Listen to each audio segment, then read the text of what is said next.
Welcome back to Carib 21, wherever in the Caribbean or in the diaspora you're watching from. So today I have a few things I want to talk about. First of all, I want to talk about Usain Bolt.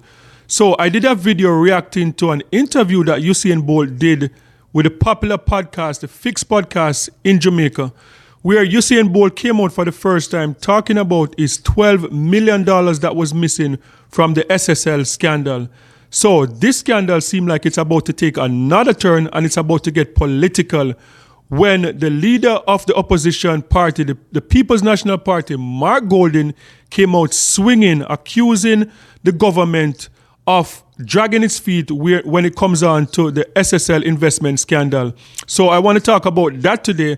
So the second story I want to talk about is Guyana. So local reporters approached President Ali asking him about this article that was written in CBS News about Guyana being on Donald Trump's list of countries to send African and Asian deportees to Guyana. So these two stories I want to cover. So let's talk about it.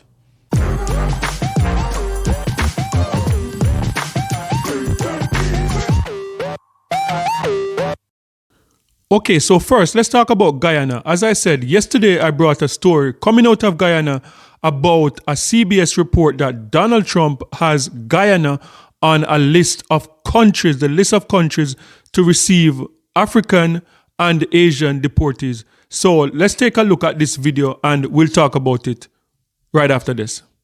I asked if Guyana has agreed to accepting deportees from the United States in U.S. President Donald Trump's sweeping deportation of undocumented immigrants to countries, including Guyana.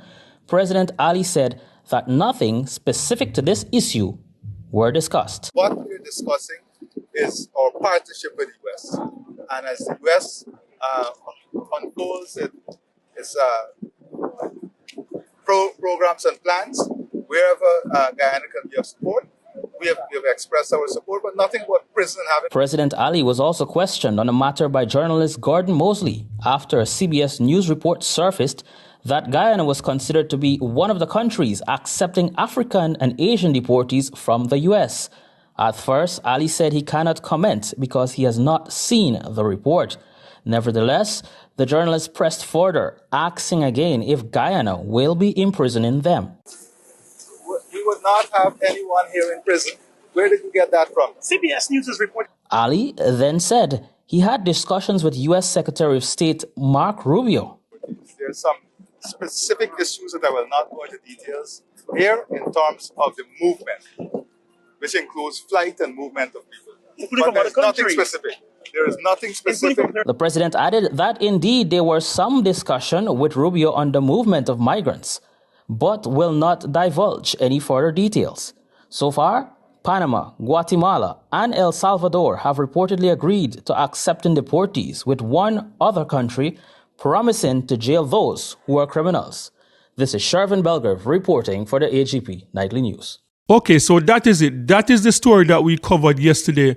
And the reason why I wanted to revisit this story is that because one of the beauty of being on YouTube is that we're able to interact with people in real time. So we have been able to talk to people in Guyana. And one of the things that I realized is that supporters of President Ali think that the fact that we're talking about this, that we are trying to discredit the president, and that could not be further from the truth. Like if you watch this channel, you know that I am a big supporter of President Ali. I'm always of the opinion that President Ali is one of the strongest leaders in the region. And let's just talk about it, because Guyana, the reality is that Guyana is the only country that's not a part of the Caribbean that is in CARICOM. The only non-Caribbean island that is a part of the West Indies. And President Ali, since he's been president, has taken like a leadership role, even though he's not in the Caribbean, to pretty much be one of the leaders in CARICOM, to be one of the leaders in the West Indies. And in terms of bringing all the islands together, as I said, like even though like Guyana is the only non-Caribbean island that's a part of this union, and President Ali stepped up all the time and tried to bring everyone together. So nobody is trying to discredit President Ali, but there are reports that are out there, and most people, when you talk in Caribbean circles, like whether it's from Barbados, from St. Vincent, from Trinidad, from Jamaica, wherever you talk in a Caribbean circle, everybody is excited about what is happening in Guyana. So when we hear stories like this, that Guyana somehow is on a list of Donald Trump to deport people that are not even from the Caribbean, of course people are going to be concerned.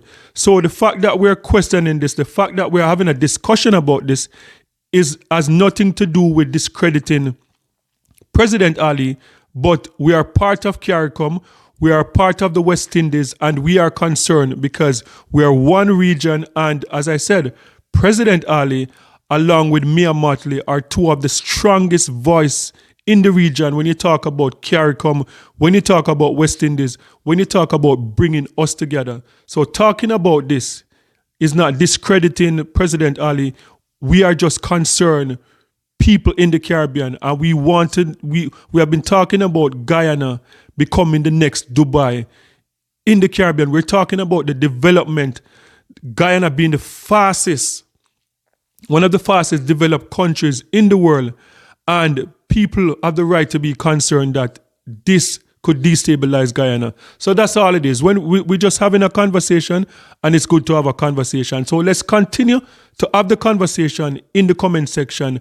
And the thing is that nobody know if this is real, because Bahamas, one of the first, when Donald Trump came out, this whole deportation thing started, Barbados was said, Bahamas was said to be one of the countries, one of the islands that were supposed to receive. Bahamas, Panama, Turks and Caicos. We saw the Prime Minister of Bahamas came out and said, no way, they are not accepting any deportees to Bahamas that have no ties to Bahamas. So we just have to wait and see if this story is fake, or this is something real. I don't think that the US government can smuggle anyone into Guyana without the public knowing. So we just have to watch and see what is going on. And, having the conversation is something that we just have to do as a region. We are one CARICOM, and everyone in CARICOM want to see Guyana successful. So that's it. So let's continue the conversation in the comment section. Okay, so let's move on to another story. So this story also have to do with Donald Trump. So this is about South Africa and Donald Trump. So Donald Trump threatening the South African government. And there's a video clip that went viral about a minister in South Africa pushing back and say, look, if you don't want to do business with us, we will keep our minerals in Africa. So let's take a look at what this minister had the message that he had for Donald Trump. Let's take a look. You passed an Exploration Act, therefore Trump will withhold funding to South Africa. And I said, let's not mobilize Africa. Let's withhold minerals to US. That is it. If they don't give us money, let's not give them minerals. But the reality, they take our minerals, but say we're withdrawing funding. No, we have minerals in the continent. And therefore we have something that we have. We're not just beggars. Okay, so that was the clip that went viral. So sound off in the comment section. Let me know what you thought about this minister, his pushback to President Donald Trump. And another thing, do you think that Donald Trump is doing too much? Like Donald Trump is fighting with Canada, he's fighting with Mexico, he's fighting with China, and now South Africa. And this is not a good look for Donald Trump to be picking this fight with South Africa, because when you look back at history, America was one of the last countries to come out against a South Africa apartheid government, that did not allow black people to own anything, did not allow black people to vote or to do anything. So to see Donald Trump now trying to get in the middle of South African politics, talking about white South Africans losing their land, even though, we know the history and everything behind it, that these were lands that were owned by black South African before apartheid. So I just believe that Donald Trump is just doing too much. So sound off in the comment section and let me know what you think about this. Do you think that Donald Trump is doing too much? Canada, Mexico, South Africa, China, like all over the world. Let me know what you think in the comment section. Okay, so let's move on to a little bit of entertainment news. So Vybz Kartel in the United Kingdom to receive the MOBO award. So let's take a look. You're here with the MOBOs. What does it mean to you? It means a lot to me. Trust me, I've never been awarded before for the MOBOs. Yeah, but that's what I say throughout my journey. You know what I've learned? You have to believe in faith, change, and forgiveness. So we're here now, representing music of Black origin and excellence. Come on. The winner of the MOBO Impact Award is no other than the king of dancehall, Vybz Kartel.